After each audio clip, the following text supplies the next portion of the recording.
ഇതുപോലുള്ള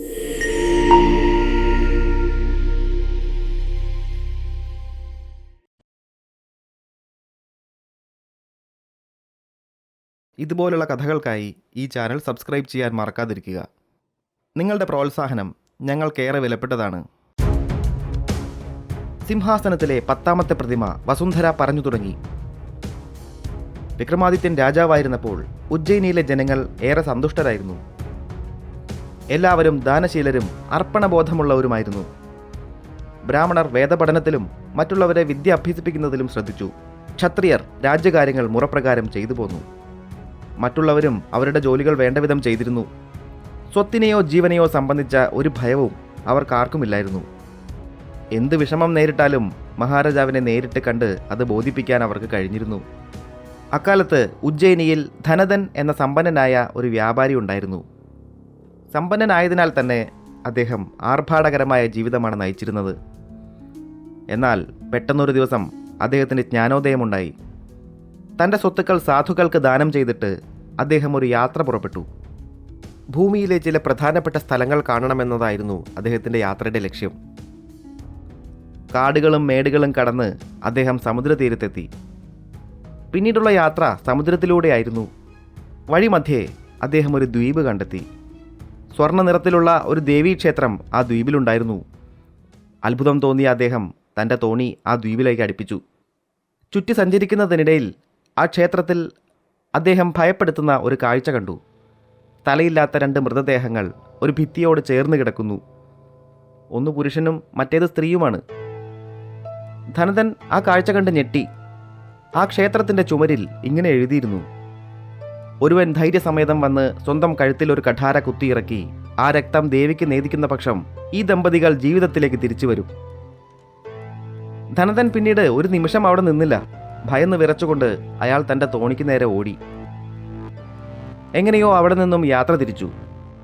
തൻ്റെ യാത്രാലക്ഷ്യം പൂർത്തീകരിച്ച ശേഷം അദ്ദേഹം ഉജ്ജയിനിയിൽ തിരികെ എത്തി. താൻ കണ്ട സ്ഥലങ്ങളും കാഴ്ചകളുമെല്ലാം അദ്ദേഹം ഉജ്ജയിനിയിലെ ജനങ്ങളോട് പറഞ്ഞു. ദ്വീപിൽ കണ്ട സ്വർണ്ണക്ഷേത്രവും തലയില്ലാത്ത മൃതദേഹങ്ങളും ജനങ്ങളിൽ അമ്പരപ്പുളവാക്കി. ചിലർ അദ്ദേഹം പറഞ്ഞത് വിശ്വസിച്ചില്ല. സമുദ്രസഞ്ചാരികൾക്ക് മായക്കാഴ്ചകൾ ഉണ്ടാവുന്നത് സ്വാഭാവികമാണെന്നും ധനത്തിന് സമുദ്രസഞ്ചാരം പരിചിതമല്ലാത്തതിനാലാണ് ഇങ്ങനെ പറഞ്ഞു നടക്കുന്നത് എന്നും ചിലർ പറഞ്ഞു. ധനദൻ നുണ പറയുകയാണ് എന്ന് മറ്റു ചിലർ പറഞ്ഞു. വിവരങ്ങൾ ധനദൻ്റെ ചെവിയിലെത്തിയപ്പോൾ അദ്ദേഹം ചിലരോട് കയർത്തു. വഴക്കും ബഹളവുമായി. ശിവഭക്തനായ താൻ നുണ പറയില്ല എന്നും തന്നെപ്പറ്റി അപവാദം പറഞ്ഞു നടക്കുന്നവരാണ് ശരിക്കുള്ള പാപികളെന്നും അദ്ദേഹം പറഞ്ഞു. ചിലർ ധനദൻ്റെ പക്ഷവും മറ്റു ചിലർ മറുപക്ഷവും ചേർന്ന് വാദപ്രതിവാദങ്ങൾ തുടങ്ങി. ഈ സംവാദത്തെപ്പറ്റി വിക്രമാദിത്യൻ അറിഞ്ഞപ്പോൾ അദ്ദേഹത്തിനും കൗതുകമായി. അദ്ദേഹം ധനദനെ രാജസഭയിലേക്ക് വിളിപ്പിച്ചു. ധനദ, എന്തൊക്കെയാണ് നടക്കുന്നത്? നിങ്ങളുടെ യാത്രയാണല്ലോ ഇപ്പോൾ ഉജ്ജയിനിയിലെ സംസാര വിഷയം. ആ കഥകൾ നിങ്ങളിൽ നിന്ന് തന്നെ നമുക്ക് കേൾക്കണമെന്നുണ്ട്. അതാണ് വിളിപ്പിച്ചത്. അടിയൻ്റെ അനുഭവങ്ങൾ പറയാൻ സന്തോഷം മാത്രമേ ഉള്ളൂ പ്രഭോ, ധനദൻ പറഞ്ഞു. അതിനുശേഷം തൻ്റെ സ്വത്തുവകകൾ ദാനം ചെയ്തത് മുതൽ തിരികെ എത്തിയതുവരെയുള്ള കാര്യങ്ങൾ ധനദൻ വിക്രമാദിത്യനെ പറഞ്ഞു കേൾപ്പിച്ചു. കഥ കേട്ടപ്പോൾ ധനദൻ പറയുന്നത് സത്യമാണ് എന്ന് വിക്രമാദിത്യന് തോന്നി. അയാളോടൊപ്പം പോയി ആ സ്ഥലം കാണാൻ അദ്ദേഹം തീരുമാനിച്ചു. വിക്രമാദിത്യ മഹാരാജാവ് സത്യം കണ്ടെത്താൻ പോകുന്നു എന്നറിഞ്ഞപ്പോൾ ഉജ്ജയിനിയിലെ ജനങ്ങൾ ആഹ്ലാദചിത്തരായി. ആകാംക്ഷയോടെ തുടർ വിവരങ്ങൾക്കായി അവർ കാത്തിരുന്നു. വിവരങ്ങൾ സത്യമാണ് എന്ന് മഹാരാജാവിന് ബോധ്യപ്പെടുന്ന പക്ഷം ഭൂമിയിലെ അത്ഭുതകരമായ ഒരു സ്ഥലം കണ്ടെത്തിയതിനുള്ള പാരിതോഷികം ധനദന് സമ്മാനിക്കുമെന്നുള്ള വിളംബരമുണ്ടായി. ധനദൻ പറഞ്ഞു, പ്രഭോ, സ്വത്തുവകകളെല്ലാം സാധുക്കൾക്ക് ദാനം ചെയ്തയാളാണ് ഞാൻ. എനിക്ക് പാരിതോഷികം വേണ്ട. അതോടൊപ്പം അങ്ങ് ദുഷ്കരമായ ഈ സമുദ്രയാത്രയ്ക്ക് മുതിരരുത് എന്നാണ് എൻ്റെ അഭിപ്രായം.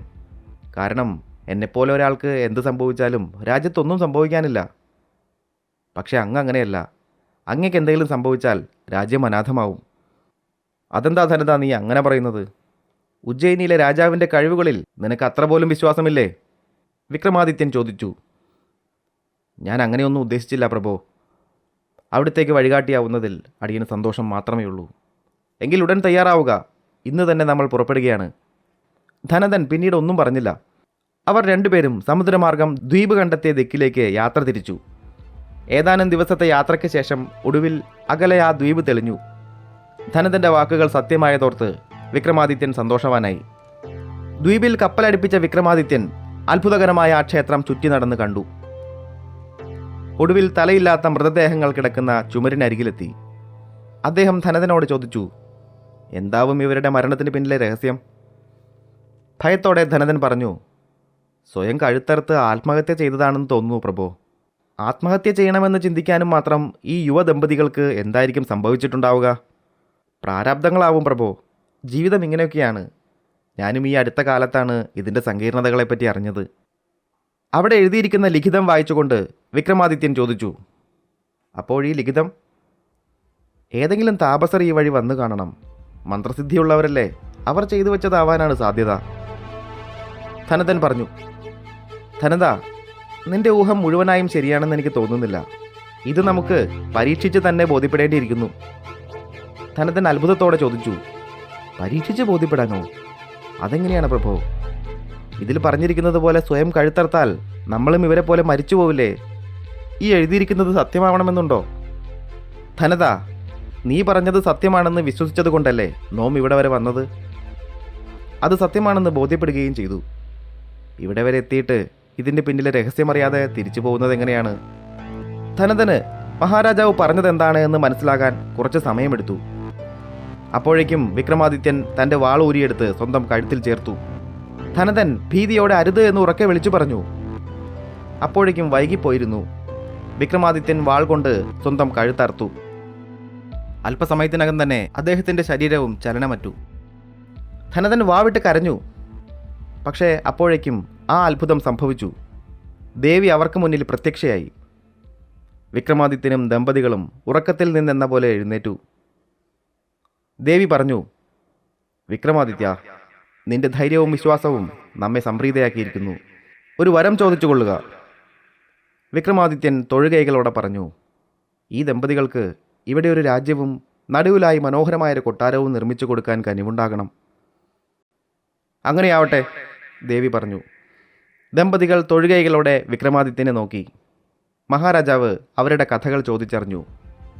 യുവാവ് പറഞ്ഞു, പ്രഭോ, ഏറെ നാൾ മുമ്പ് ഇവിടെ കൗസരം എന്നൊരു രാജ്യമുണ്ടായിരുന്നു. അവിടുത്തെ രാജാവും റാണിയുമായിരുന്നു ഞങ്ങൾ രണ്ടുപേരും. ഒരിക്കൽ വനത്തിൽ വെച്ച് ഒരു ഗന്ധർവൻ ഞങ്ങളെ ശപിച്ചു. രാജ്യം മുഴുവൻ നാമാവശേഷമായി, ഈ ക്ഷേത്രമൊഴികെ. ജനങ്ങൾ സമുദ്രമാർഗം മറ്റിടങ്ങളിലേക്ക് കുടിയേറി. ഒടുവിൽ ഞങ്ങൾ ആ ഗന്ധർവനെ ഉപാസിച്ചു. അങ്ങനെ ഗന്ധർവൻ ഞങ്ങൾക്ക് തന്ന ശാപമോചനമാണിത്. ഇവിടെ ഈ ഫലകത്തിൽ ഇങ്ങനെ എഴുതിയിട്ട് സ്വയം മരിക്കണമെന്നും കാലാന്തരത്തിൽ നിസ്വാർത്ഥനായ ഒരാൾ വന്ന് നിങ്ങൾക്ക് വേണ്ടി ജീവൻ ബലിയർപ്പിക്കാൻ തയ്യാറാവുന്ന നിമിഷം ശാപമോക്ഷം കിട്ടുമെന്നായിരുന്നു ഗന്ധർവൻ പറഞ്ഞത്. ധനതനും വിക്രമാദിത്യനും പരസ്പരം നോക്കി. യുവാവ് തുടർന്നു, പക്ഷേ അങ്ങനെ ഒരാൾ വരുമെന്ന് ഞങ്ങൾ ഒരിക്കലും കരുതിയില്ല. ഒരു പരിചയവുമില്ലാത്ത ഞങ്ങളെ സഹായിക്കാൻ അങ്ങനെ ആരും തയ്യാറാവില്ലല്ലോ. ജീവിതം അവസാനിപ്പിക്കണമെന്ന് തന്നെ ഉറച്ചുകൊണ്ടാണ് ഞങ്ങൾ ഈ കടുങ്കൈ ചെയ്തത്. പക്ഷേ അങ്ങ് ഞങ്ങളെ ശാപമോചിതരാക്കി. ഇനി അങ്ങ് ഞങ്ങൾക്ക് ദൈവതുല്യനാണ്. കഥ അവസാനിപ്പിച്ചുകൊണ്ട് വസുന്ധര ചോദിച്ചു, ഭോജരാജാവേ, ഞങ്ങളുടെ മഹാരാജാവ് ചിന്തിച്ചതുപോലെ ചിന്തിക്കാൻ അങ്ങേക്ക് കഴിയുമോ? മുൻപരിചയം പോലുമില്ലാത്ത ആളുകൾക്ക് വേണ്ടി അങ്ങ് സ്വന്തം ജീവൻ ബലിയർപ്പിക്കാൻ തയ്യാറായിട്ടുണ്ടോ? ഭോജരാജാവ് മിണ്ടിയില്ല. അപ്പോഴേക്കും പഴയതുപോലെ സായാഹ്നമായി. രാജാവ് ഉദ്യമം പിറ്റേന്നത്തേക്ക് മാറ്റിവെച്ചു. പിറ്റേ ദിവസം ഭോജരാജാവിനോട് സംസാരിച്ചത് സിംഹാസനത്തിലെ 11ാമത്തെ പ്രതിമ തേജസ്വിനിയാണ്. ഭോജരാജാവേ, ഇന്ന് ഞാനാണ് അങ്ങയോട് കഥ പറയാൻ പോകുന്നത്. കേൾക്കാൻ തയ്യാറല്ലേ? ഭോജരാജാവ് സന്തോഷത്തോടെ തലയാട്ടി. തേജസ്വിനി പറഞ്ഞു തുടങ്ങി. ഉജ്ജയിനിയിൽ വിശേഷപ്പെട്ട രത്നങ്ങൾ വിൽക്കുന്ന ഒരു വ്യാപാരി ഉണ്ടായിരുന്നു. ന്യായവില മാത്രമേ അദ്ദേഹം തൻ്റെ രത്നങ്ങൾക്ക് വാങ്ങിയിരുന്നുള്ളൂ. അതിനാൽ തന്നെ അദ്ദേഹത്തിന് ഏറെ സമ്പാദ്യമൊന്നും ഉണ്ടായിരുന്നില്ല. അദ്ദേഹത്തിൻ്റെ കൈവശം വിശേഷപ്പെട്ട 2 രത്നങ്ങളുണ്ടായിരുന്നു. വില മതിച്ചിട്ടില്ലാത്തതിനാൽ അവ ഇനി ഏറെ നാൾ തൻ്റെ കൈവശം വയ്ക്കുന്നത് നീതിയല്ല എന്ന് അയാൾക്ക് തോന്നി. അവ മഹാരാജാവിന് കാഴ്ചവെക്കാൻ അദ്ദേഹം തീരുമാനിച്ചു. അങ്ങനെ ആ രത്നങ്ങളുമായി വ്യാപാരി വിക്രമാദിത്യൻ്റെ മുന്നിലെത്തി. മഹാരാജാവേ, ഈ രത്നങ്ങൾ അവിടത്തേക്ക് വേണ്ടി അടിയൻ കൊണ്ടുവന്നതാണ്. ഇതുവരെ ഇവയുടെ മൂല്യം കണക്കാക്കപ്പെട്ടിട്ടില്ല. അതിവിശിഷ്ടമായ രത്നങ്ങളാണിവ. വിൽക്കാനായി ഞാൻ ശ്രമിച്ചതാണ്. പക്ഷേ ഇതിൻ്റെ മൂല്യം കണക്കാക്കാൻ കഴിവുള്ള ആരും എന്നെ ഇതുവരെ സമീപിച്ചിട്ടില്ല. അതിനാൽ ഇവ അധികനാൾ എൻ്റെ കൈവശം വെക്കുന്നത് ശരിയല്ല എന്ന് തോന്നി. ദയവായി ഇവ സ്വീകരിച്ചാലും. വിക്രമാദിത്യൻ ആ രത്നങ്ങൾ വാങ്ങി പരിശോധിച്ചു. വ്യാപാരി പറയുന്നത് ശരിയാണെന്ന് അദ്ദേഹത്തിന് ഒറ്റ നോട്ടത്തിൽ തന്നെ മനസ്സിലായി. അത്ഭുതത്തോടെ അദ്ദേഹം ചോദിച്ചു, ഇത്തരം രത്നങ്ങൾ നിങ്ങളുടെ പക്കൽ ഇനിയുമുണ്ടോ? ഒന്ന് ആലോചിച്ച ശേഷം വ്യാപാരി പറഞ്ഞു, നാട്ടിൽ ഇത്തരം 10ഓളം രത്നങ്ങളുണ്ട് മഹാരാജാവേ. ഇത് കേട്ട് വിക്രമാദിത്യൻ പറഞ്ഞു, നിങ്ങൾ പറഞ്ഞത് ശരിയാണ്. ഈ വിശേഷപ്പെട്ട രത്നങ്ങൾ കൊട്ടാരത്തിലാണ് ഉണ്ടാവേണ്ടത്. പക്ഷേ അവ മുഴുവൻ നമുക്ക് വേണം. ശേഷിച്ചവ കൂടി സംഘടിപ്പിച്ചിട്ട് വരൂ. വ്യാപാരിയുടെ രാജഭക്തി പരീക്ഷിക്കാനായിരുന്നു വിക്രമാദിത്യൻ അങ്ങനെ പറഞ്ഞത്. വ്യാപാരി പറഞ്ഞ സ്ഥലത്ത് എത്തണമെന്നുണ്ടെങ്കിൽ ഒരുപാട് യാത്രാക്ലേശങ്ങൾ അനുഭവിക്കേണ്ടതുണ്ടായിരുന്നു. എന്നാൽ വ്യാപാരി അതിന് തയ്യാറായി. രത്നങ്ങൾ കണ്ടെത്താനും ശേഖരിച്ച് കൊട്ടാരത്തിലേക്ക് എത്തിക്കാനും അദ്ദേഹം 30 ദിവസത്തെ സമയം ചോദിച്ചു. വിക്രമാദിത്യൻ അത് സമ്മതിച്ചു. വ്യാപാരി അന്ന് തന്നെ യാത്ര പുറപ്പെട്ടു. അദ്ദേഹത്തിൻ്റെ നാട്ടിലേക്ക് ഒരു പുഴ കടന്ന് പോകണമായിരുന്നു. എല്ലാ സമയത്തും അവിടെ തോണി ഉണ്ടായിരുന്നില്ല. തോണിക്കാരൻ്റെ വീട്ടിലെത്തി അദ്ദേഹം അയാൾക്ക് പതിവിലും കൂടുതൽ പ്രതിഫലം നൽകിക്കൊണ്ട് തോണി ഇറക്കാൻ പറഞ്ഞു. പോകും വഴി തോണിക്കാരൻ മറ്റു പല സംസാരങ്ങളുടെയും ഇടയിൽ വ്യാപാരിയുടെ യാത്രാലക്ഷ്യം കൂടി ചോദിച്ചറിഞ്ഞു. മറുകരയിലെത്തിയപ്പോൾ താൻ ഇവിടെ തന്നെ കാത്തിരിക്കാമെന്നും 30 ദിവസത്തിനുള്ളിൽ തിരികെ എത്തിയില്ലെങ്കിൽ മാത്രമേ മറുകരയിലേക്ക് പോകൂ എന്നും തോണിക്കാരൻ പറഞ്ഞു. അയാളുടെ നല്ല മനസ്സിന് നന്ദി പറഞ്ഞുകൊണ്ട് വ്യാപാരി യാത്ര തുടർന്നു. അങ്ങനെ ദിവസങ്ങൾ കടന്നുപോയി.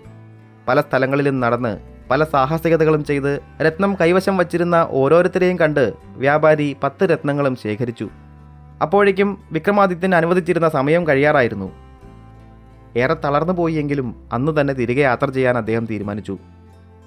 വ്യാപാരി പുഴക്കരയിലെത്തിയപ്പോൾ തോണിക്കാരൻ അവിടെ തന്നെ ഉണ്ടായിരുന്നു. അയാൾ വാക്കുപാലിച്ചല്ലോ എന്നോർത്ത് വ്യാപാരി സന്തോഷിച്ചു.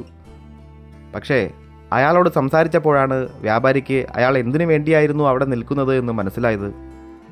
മഴക്കാലമായതിനാൽ പുഴ വളരെ ശക്തിയായി ഒഴുകുന്ന സമയമായിരുന്നു അത്. തോണിക്കാരൻ പറഞ്ഞു, ഈ സമയത്ത് പുഴയിൽ തോണിയിറക്കാൻ കഴിയില്ല. കണ്ടില്ലേ, മലവെള്ളം കുതിച്ചൊഴുകി വരികയാണ്. നല്ല അടിയൊഴുക്കുമുണ്ട്. ഇപ്പോൾ തോണിയിറക്കിയാൽ നമ്മൾ മറുകരയിൽ എത്തില്ല. അയ്യോ, അങ്ങനെ പറയല്ലേ. ഇപ്പം പുഴ കടന്നില്ലെങ്കിൽ മഹാരാജാവ് പറഞ്ഞ സമയത്ത് എനിക്ക് കൊട്ടാരത്തിൽ എത്താൻ കഴിയില്ല. അദ്ദേഹം പറഞ്ഞ കാര്യം ചെയ്യാനായില്ലെങ്കിൽ രാജകോപം ഭീകരമായിരിക്കും. എനിക്ക് എന്തായാലും പോകണം. ദയവായി തോണിയിറക്കൂ. വ്യാപാരി എന്തൊക്കെ പറഞ്ഞിട്ടും തോണിക്കാരൻ സമ്മതിച്ചില്ല. അല്ല, ഇത് വലിയ കഷ്ടമാണല്ലോ. നിങ്ങൾക്ക് രാജകോപം ഉണ്ടാവുമെന്നതുകൊണ്ട് ഞാൻ എൻ്റെ ജീവൻ പണയം വെക്കുന്നത് എന്തിനാണ്? എനിക്കതുകൊണ്ട് എന്താണ് ഗുണം? ചങ്ങാതി, നിങ്ങൾ എന്നെ സഹായിക്കാൻ വേണ്ടിയല്ലേ ഇത്രയും നാളിവിടെ കാത്തു നിന്നത്. എന്നിട്ട് ഇപ്പോൾ എന്താണ് ഇങ്ങനെ പറയുന്നത്? ദയവായി തോണിയിറക്കൂ.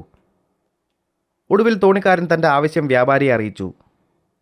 നിങ്ങളുടെ പക്കൽ ഒരുപാട് രത്നങ്ങളില്ലേ, പകുതി എനിക്ക് തന്നേക്കൂ. ജീവൻ പണയം വയ്ക്കുന്നതിന് എനിക്ക് എന്തെങ്കിലും ഒരു കാരണം വേണ്ടേ?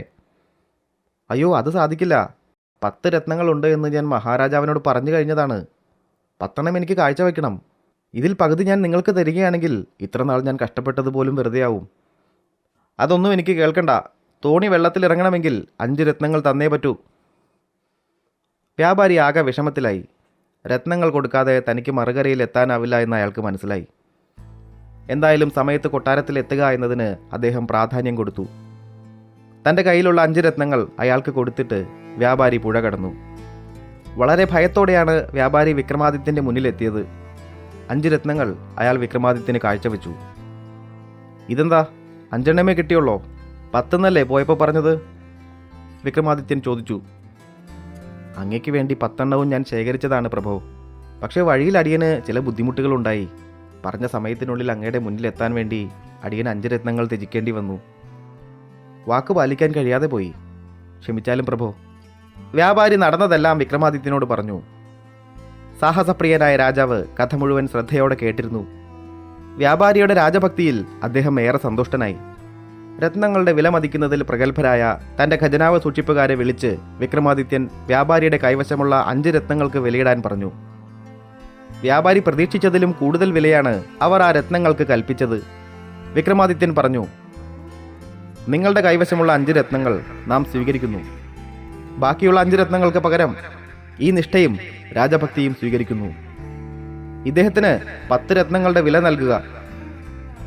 നീതിമാനായ മഹാരാജാവിൻ്റെ വാക്കുകൾ കേട്ട് വ്യാപാരിയുടെ കണ്ണുകൾ നിറഞ്ഞു. മഹാരാജാവിൻ്റെ പ്രീതിയും 10 രത്നങ്ങളുടെ മൂല്യവും ഒപ്പം കൈനിറയെ സമ്മാനങ്ങളും സമ്പാദിച്ചുകൊണ്ട് അദ്ദേഹം വീട്ടിലേക്ക് തിരിച്ചുപോയി. എന്തോ തീരുമാനിച്ചുറപ്പിച്ചതുപോലെ വിക്രമാദിത്യൻ തൻ്റെ സേനാനായകൻ്റെ നേരെ നോക്കി. കൂടുതലൊന്നും പറയുന്നില്ല, കഥ മുഴുവൻ കേട്ടല്ലോ. ഉജ്ജയിനിയിലെ നദിക്കരയിൽ അധർമ്മിയും അത്യാഗ്രഹിയുമായ ഒരു തോണിക്കാരൻ. വിക്രമാദിത്യൻ അർത്ഥം വെച്ച് പകുതിയിൽ നിർത്തി. ഉടൻ സേനാനായകൻ പറഞ്ഞു, എല്ലാം മനസ്സിലായി പ്രഭു, ഉടൻ വേണ്ടത് ചെയ്തു കൊള്ളാം.